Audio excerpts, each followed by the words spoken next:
Good morning. So, in our book, If the World Were a Village, today we're going to read about electricity. So, there's our heading there. All right. Dusk arrives, then darkness. In many homes, electric light spills out onto the streets. In others, the dark is kept away with candles, oil lamps, and lanterns. How many people in the village of 100 have electricity? 76 have electricity and 24 do not. However, of the 76 who have electricity, most use it only for light at night. In the global village, light is the one basic necessity that electricity provides. But some villagers have other luxuries or special things that aren't needs that depend on electricity.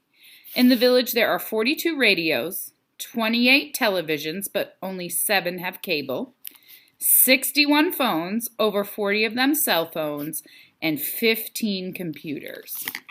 So you could imagine if you were one of the 24 who didn't have electricity, or you only used electricity for light at night, you wouldn't have access to your video games, your TV shows, much less a flush toilet or a shower, because those things hot shower, because those things depend on electricity as well.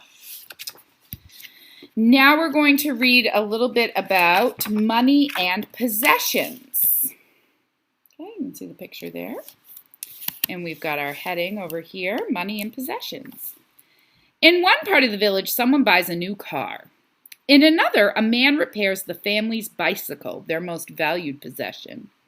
How much money do the people in the global village have? If all the money in the village were divided equally, each person would have about 10,000 US dollars per year. But in the global village, money isn't divided equally. The richest 10 people have over half of all the money. Each has more than $25,000 a year. The poorest 10 people only have about $1 a day. The other 80 people have something in between, but 75 of the 100 people in the village only average about $4 a day. So if you made $1 a day, you'd make $365 a year. If you made $4 a day, I think it equals out to something like 1,500, something like that. But the average cost of food, shelter, and other necessities in the village is $5,000 a year. Many people don't have enough money to meet these basic needs. So these are definitely some things to think about. And I'm going to finish with our last page, the village in the future. What will our village be like in the future? How fast will it grow? How many people will it be home to? Today, the village of 100 is growing at a rate of about 1.15 people per year. By the year 2100 or sooner, there'll be 200 people in the village, and the number will reach 250 by 2150 or so.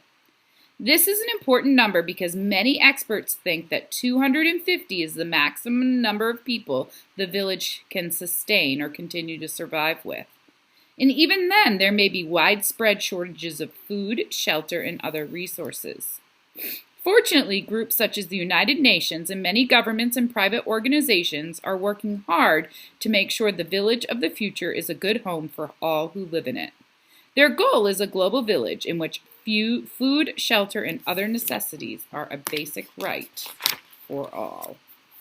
So, we read about electricity, money and possessions, schooling and literacy, air and water, food. I'm going to try to get these headings up for you. Religion, ages, languages, and nationalities, where people came from. So this is kind of an introduction to our research project of the countries around the world, because we got to know what some of the most common religions practiced around the world were, some of the most commonly spoken languages, kind of equal opportunities for boys and girls when it came to education, It's also an introduction to some of the components of culture that you'll be looking at in Mr. Ledbetter's social studies class. So that's the end of our nonfiction book, If the World Were a Village.